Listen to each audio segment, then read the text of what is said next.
একরাশ হাসনাহেনা। আমি যখন খুব ছোট ছিলাম তখন যখন রূপকথার গল্প শুনতাম তখন আমার প্রায় মনে হতো, যখন আমি শুনতাম যে রাজকন্যা পঙ্খিরাজে ঘোড়ায় চড়ে উড়ে বেড়ায় কিংবা যুদ্ধ জয় করে আসে, তখন আমার মনে হতো আমিও যদি রাজকন্যার মতো পঙ্খিরাজ ঘোড়ায় চড়তে পারতাম, ঘোড়ায় চড়ে হাওয়ায় উড়ে বেড়াতে পারতাম, এরকম একটা স্বপ্ন আমি দেখতাম।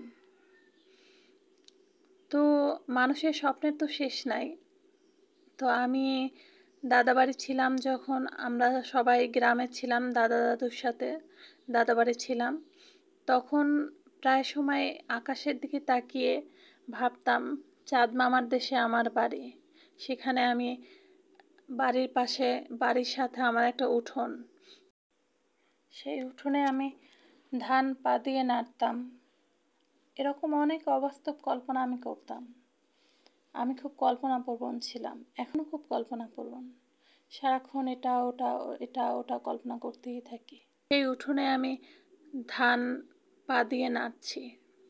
এরকম হাজারো অবাস্তব, অকল্পনীয়, অনেক অকল্পনীয় স্বপ্ন আমি দেখতাম। অবশ্য কোনোটাই অবাস্তব কিংবা অকল্পনীয় নয়। মানুষ তো এখন চাঁদও জয় করেছে। চাঁদেও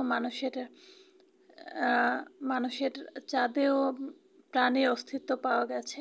মানুষের এসব অকল্পনীয় অবাস্তব কল্পনা থেকেই বিভিন্ন জয়ের শুরু, এবং এখনও মানুষ জয় করে যাচ্ছে, জয়ের নেশায় ছুটছে প্রতিনিয়ত। বরিশাল প্যালেস পার্কে বিকালবেলা হাঁটতে গিয়ে একটি সাদা ঘোড়া দেখে আমার সেই পঙ্খিরাজ, ছোটবেলা পঙ্খিরাজ ঘোড়ার কথা মনে পড়ে যায়।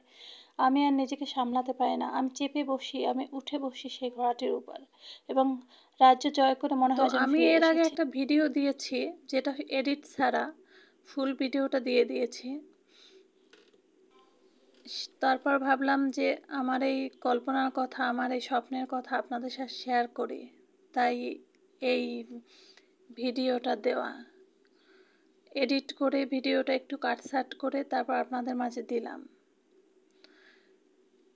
জানি না আপনাদের কেমন লাগবে, তবুও ভিডিওটা দিলাম আর কি, ছাড়লাম আপনাদের মাঝে।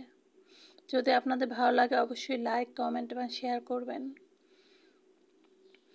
আর আমার জন্য দোয়া করবেন। আমি এরকম পঙ্খিরাজ একটা ঘোড়ায় চড়ে সত্যি আনন্দিত।